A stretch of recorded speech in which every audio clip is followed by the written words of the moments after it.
Bonjour, aujourd'hui je vais vous présenter les listes suivantes correspondant aux nouvelles boîtes cohortes qui viennent de sortir, qui sont disponibles d'ailleurs normalement en fin de semaine ici.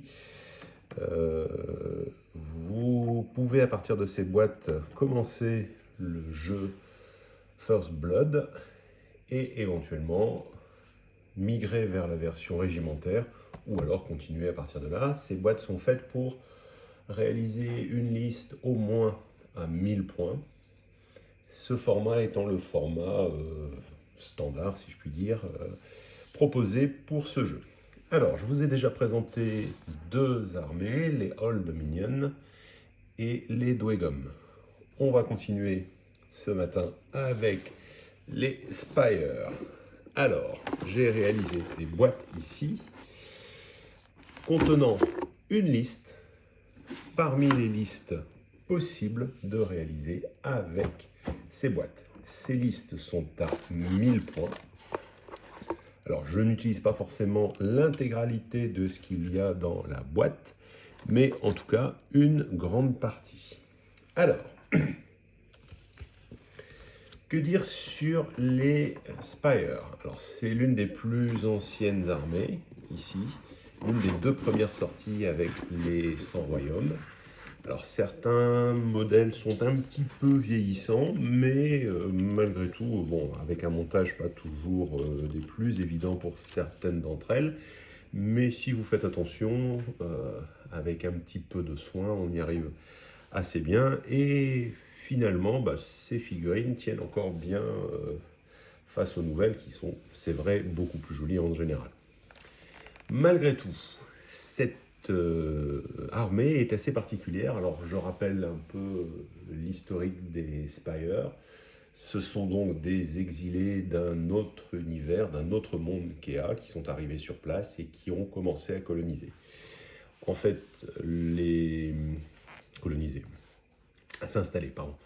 En fait, ils utilisent énormément de serviteurs, c'est un petit peu l'armée Frankenstein en quelque sorte, puisqu'ils réalisent des clones et des drones à partir de restes récupérés biologiques, enfin bon, des choses bien sympathiques.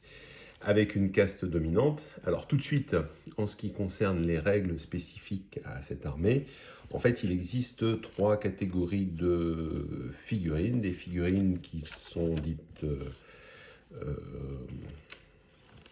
réalisation supérieure, je n'ai plus le nom exact, c'est ce que je cherche ici. Ensuite vous avez les clones et enfin les drones. Donc l'élite en quelque sorte. Des réalisations avec, c'est là-dedans que vous allez retrouver les personnages les plus importants. Ensuite, vous avez tout ce qui est clone et enfin tout ce qui est drone. Sachant que les drones sont en dessous, c'est tout ce qui est réalisé avec ce qui reste, avec les bouts, etc. Et c'est important parce que, en fait, le personnage qui est proposé dans cette boîte, le High Clone Executor, que je vais vous montrer tout de suite, ici, que voici. Voilà. Alors, je vais peut-être organiser autrement pour que vous puissiez le voir. Voilà. Oups. Comme ceci. Donc, j'ai choisi volontairement un schéma de couleur assez simple en mettant tout ce qui était chair à nu, hein, si je puis dire, dans une couleur, un rouge assez sanguin.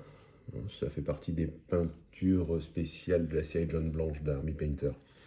Je ne sais plus le nom exact, mais c'est un blue de quelque chose red qui donne cette coloration un petit peu avec un arrière-goût un peu marron, qui est du plus bel effet sur des figurines qui ont été d'abord sous-couchées en gris, puis brossées, puis un jus noir, et enfin brossé blanc, et pose ensuite dessus directement des couleurs. Voilà. Donc voilà ce que ça donne ici, par exemple, pour celui-ci, le High Clone Executor.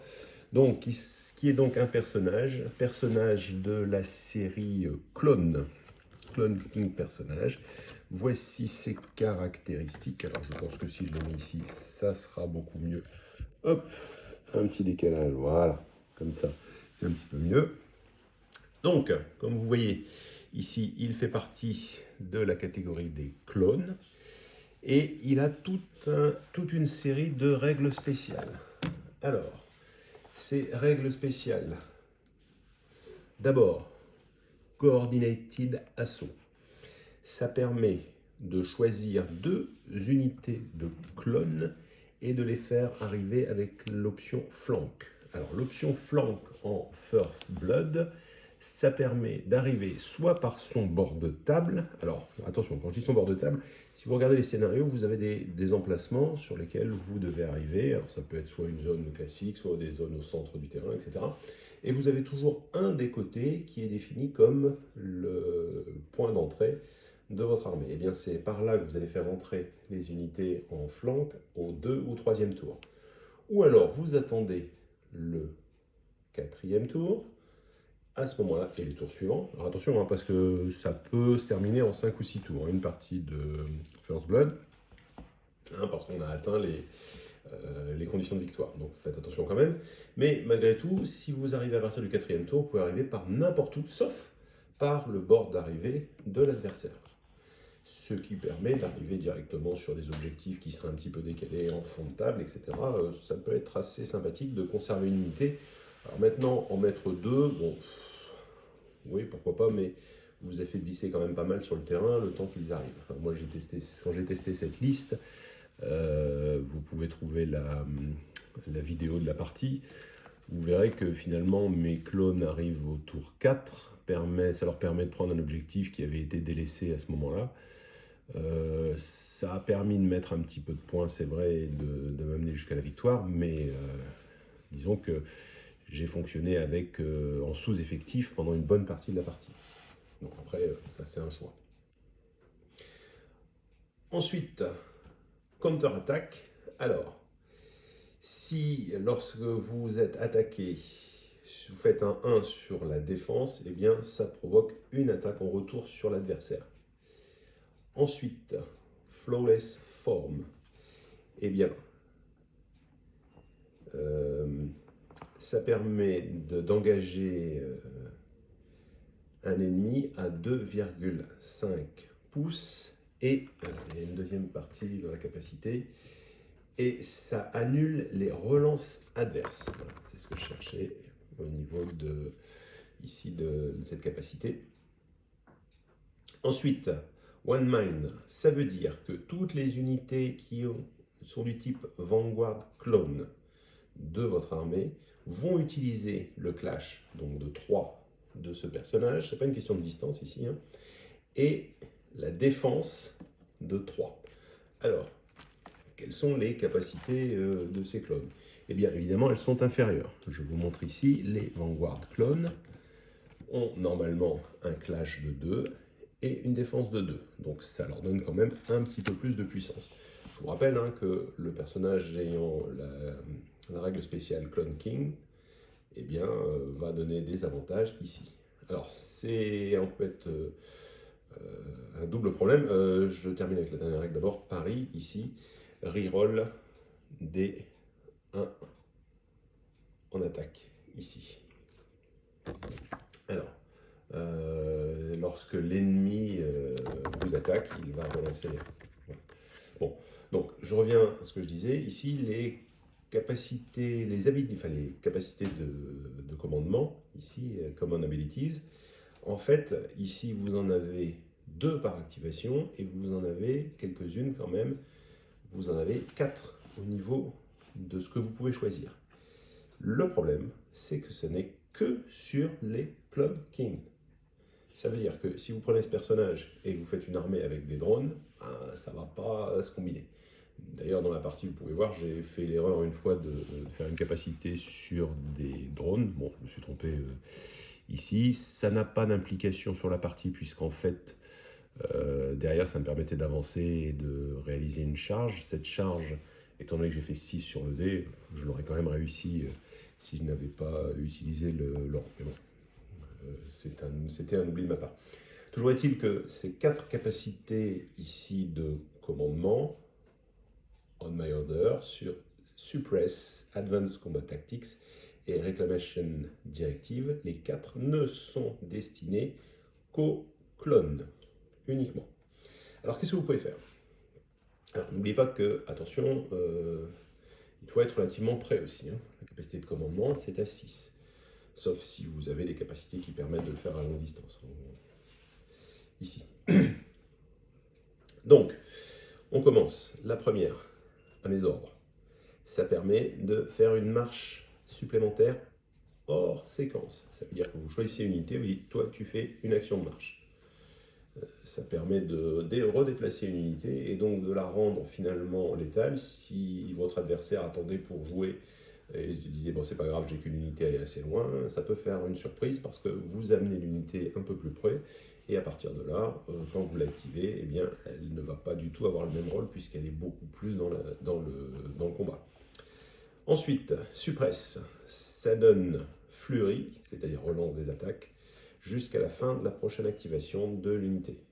Ça aussi c'est intéressant parce que si l'unité a déjà agi, vous pouvez lui donner à la fin du tour, en fonction de l'ordre des cartes que vous allez placer, et comme c'est jusqu'à l'activation suivante, et bien pour le tour suivant, vous l'avez en réserve pour l'unité lorsqu'elle va s'activer. C'est une façon d'en avoir un petit peu plus, puisque si vous faites rejouer le personnage un peu avant, il va à nouveau en avoir 2, il va pouvoir en distribuer. Vous pouvez ainsi distribuer un petit peu plus d'habilités de commandement. Ensuite, Advanced Combat Tactics, ça permet toujours une action gratuite supplémentaire de reformation de combat. Et enfin, Réclamation Directive, pareil, jusqu'à la prochaine activation, ça donne Terrifying. Donc, en fait, un malus sur les tests de morale au corps à corps. Ensuite, vous avez la possibilité de réaliser l'action Attracting Pheromone.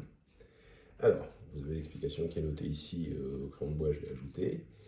Si on est sur l'objectif, ici, eh bien, toute unité Clonkin va compter pour 2 sur l'objectif.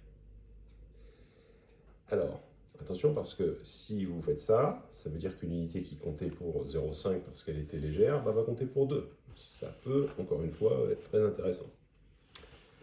Alors, ici, je continue. Pour pouvoir avoir une liste viable, je lui avais donné une mutation qui permettait d'avoir 2 points de vie supplémentaires ici, donc passer les wounds de 5 à 7. Le profil que vous avez là tient compte de ça. Et ensuite, j'ai ajouté, évidemment, dans l'unité, 2 gardes du corps qui sont du type Vanguard Clone, mais rappelez-vous, d'après ce qui est noté, puisque ce sont des Vanguard Clones, ils n'ont pas un clash de 2, mais ils ont un clash de 3. Ils n'ont pas une défense de 2, mais ils ont une défense de 3.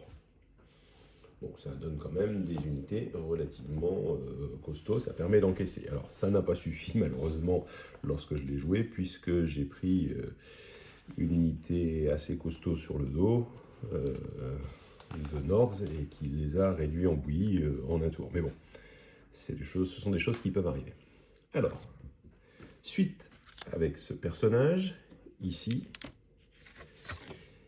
j'ai une unité de Vanguard Clone, 5 Vanguard Clone, ici, ceux que j'avais d'ailleurs mis en réserve, avec, alors puisque vous avez également dans la boîte, ce personnage ici, qui est un officier, voilà, le Ward Preceptor, excusez-moi, dont la capacité, en fait, c'est de faire un écran pour les autres figurines, en quelque sorte. Si cette unité est dans la zone d'engagement de figurines adverses, donc il faut essayer de le mettre le plus possible avec le plus de figurines, eh bien, les attaques sont dirigées vers lui. Or, il a 6 PV. Donc il est quand même assez difficile à tomber et ça permet finalement d'encaisser des PV au début, d'encaisser une attaque ou une partie d'une grosse attaque et d'avoir encore l'unité derrière qui est valide. Parce que sorti de cela, 2 attaques, clash 2, c'est rien d'extraordinaire. N'oubliez pas qu'il n'a pas le bonus, hein, c'est pas un Vanguard Clone. Donc en fait, c'est pas une unité qui est en elle-même très forte. Par contre, très intéressant, elle a une évasion de 3. Ça veut dire que quoi que vous ayez en face, vous allez annuler la moitié des touches. Voilà, c'est quand même très fort. Donc, grosso modo, pour l'éliminer, il faut faire réussir 12 attaques. Ces 12 attaques ici, eh bien, il n'y a pas grand monde qui est capable de les donner à First Blood, à moins d'avoir des très grosses unités qui valent très cher, ici, ou des grosses figurines. Ça peut déjà bien l'aider. Alors, n'oubliez pas une chose aussi, c'est qu'effectivement, on commence par les figurines qui sont dans la zone d'engagement. Ensuite, comment est-ce qu'on enlève les PV? On enlève les PV à partir des figurines qui sont dans la zone d'engagement ou qui sont déjà blessées. Ça veut dire qu'effectivement, vous le collez dans la zone d'engagement, on est obligé de mettre les défenses dessus, et les défenses suivantes, bah, vous les mettez dessus, puisque la figurine, elle est engagée, elle est déjà blessée, donc c'est elle qui encaisse les dégâts. Voilà, même si il y a 5 figurines en face et que vous n'êtes qu'à à portée de 2 de ces figurines, ça l'oblige lui à diriger ces attaques-là, et après, comme elle est blessée, ben, vous commencez par mettre des dégâts sur cette figurine.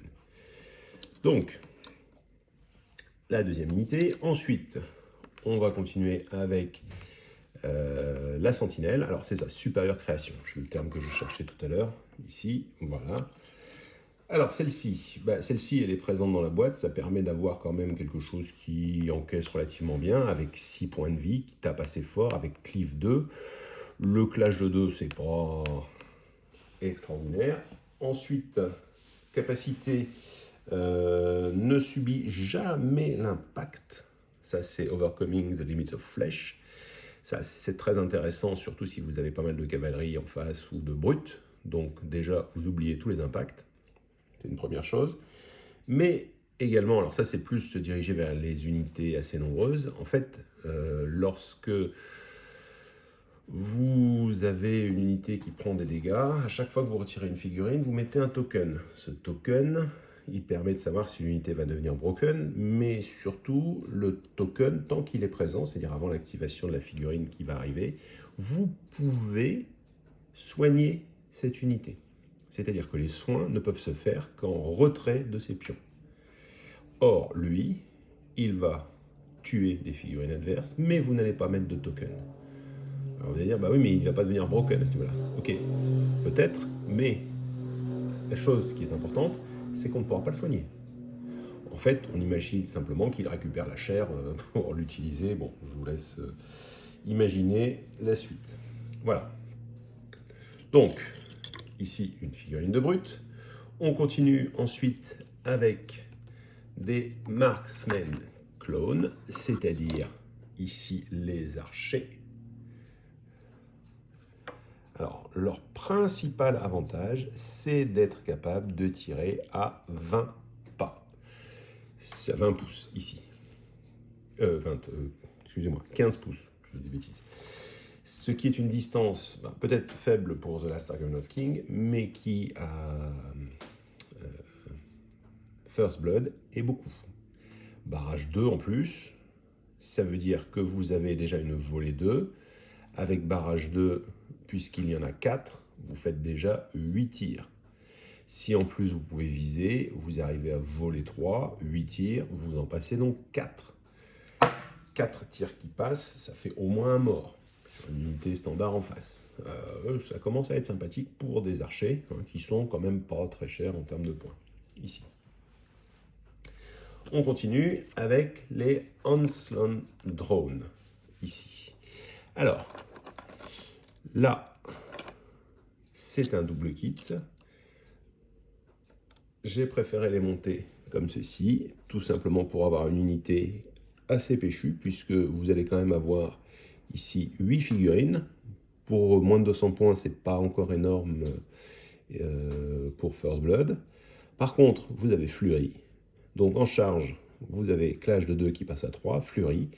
Vous avez donc 8 attaques, plus le chef, ça fait 9 attaques.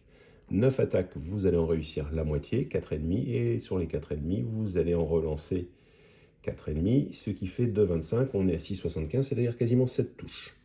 Ça veut dire que sur une charge, vous mettez 7 patates. Bon, c'est pas mal. Mais vous avez aussi l'événement de tirage Burnout. C'est-à-dire que si vous pensez que ça ne suffit pas, vous lui mettez 3 en clash. Et mouvement plus 2.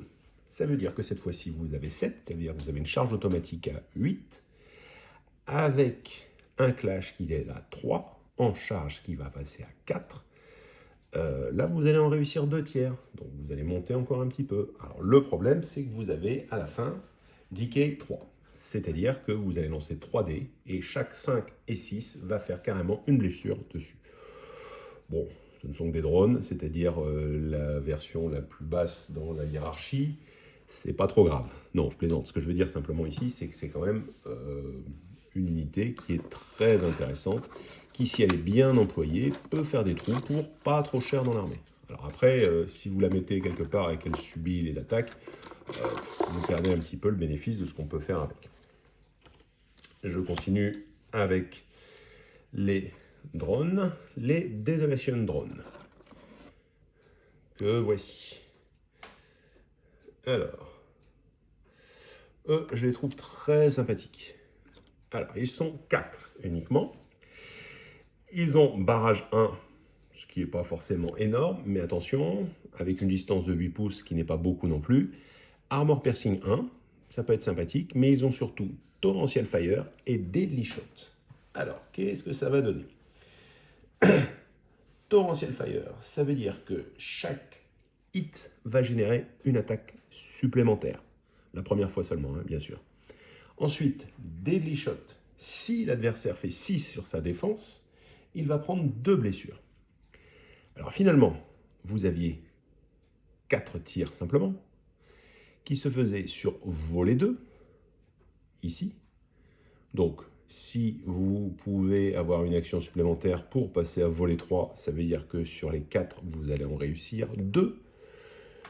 Comme vous en lancez un, on va passer à 3. Vous avez Deadly Shot, vous risquez de faire au moins une blessure, enfin, vous pouvez faire une blessure supplémentaire. Voilà. Alors, autre chose sympathique, s'ils sont sur un objectif à la phase de victoire, chaque ennemi qui est également sur l'objectif va prendre 3 hits. Alors, ça a l'air de rien, mais quand il y a 2 unités adverses qui se bagarrent pour venir placer des points sur l'objectif, et que vous avez un malheureux drone ici restant vivant, ça m'est arrivé lors de la partie qui est également dans les vidéos que vous pouvez consulter, eh bien ça a fait 2 fois 3 blessures, 2 fois 3 hits. Ce qui a tué un Huskarl, si je me souviens bien, et qui a blessé, et qui a tué aussi le Fern, qui l'a éliminé. Le Fern a pris carrément 3 PV, il en avait 4, il s'est réactivé derrière, il est mort. Donc ça peut faire la blague, ça peut être très sympathique. D'ailleurs, je pense que sur des prochaines lignes First Blood, je vais en mettre un petit peu plus. Ils m'ont l'air bien sympathiques. Ensuite, les Vanguard Clone Infiltrator. Alors là, c'est la deuxième partie du kit, c'est-à-dire que vous pouvez, lorsque vous montez les clones, les monter en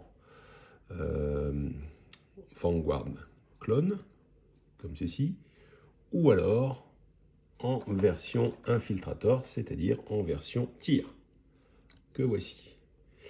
Pareil, Deadly Shot, j'ai déjà parlé, barrage 2, ici, à 10 pouces. C'est quand même assez sympathique. Ça peut faire des dégâts. Et surtout, mouvement de 6. Donc en plus, ils sont relativement faciles. Avec une évasion de 2, donc ils encaissent quand même assez bien également.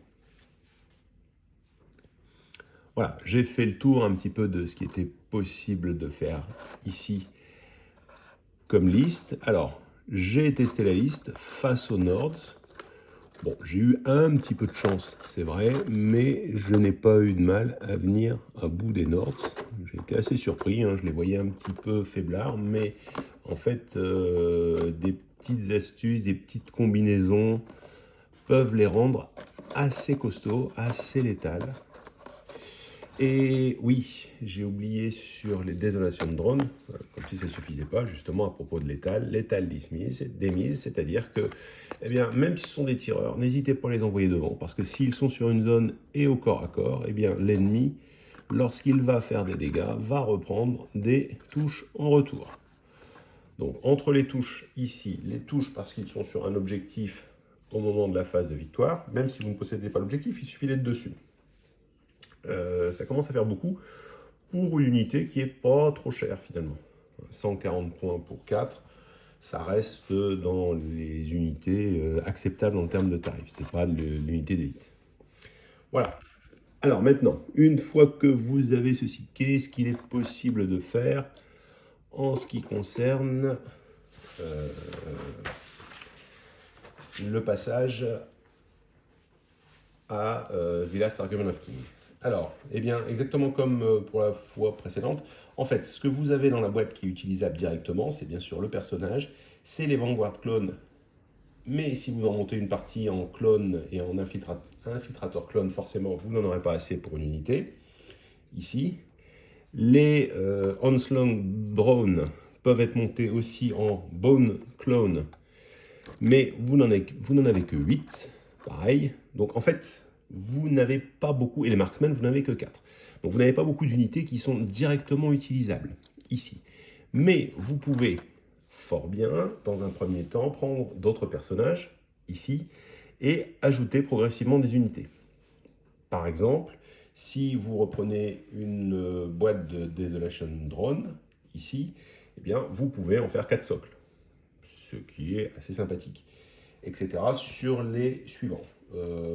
Étant donné qu'il y a pas mal de figurines qui se retrouvent dans les boîtes d'armée qui existent, ça permet d'avoir soit un 4e socle, soit éventuellement 5 socles pour avoir un chausson pour personnage. Donc ça peut être quand même une base intéressante, mais à condition d'y aller progressivement, c'est-à-dire que vous commencez avec du First Blood, vous mettez un personnage de plus, petit à petit vous mettez des unités, donc vous mettez un petit peu plus de possibilités à First Blood, et progressivement vous arrivez à une force plus importante, et vous pouvez commencer à jouer à partir de 1000 points, 1500, etc. sur The Last Argument of King.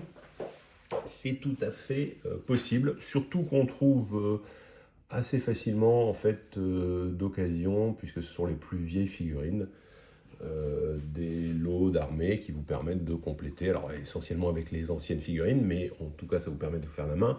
Et vous voyez que même si pour certaines ce sont d'anciennes figurines, eh bien malgré tout elles restent fort sympathiques, et avec quelques couleurs. Ici, c'est vraiment un schéma rapide, hein, puisque j'ai peint l'ensemble des figurines en 2 jours.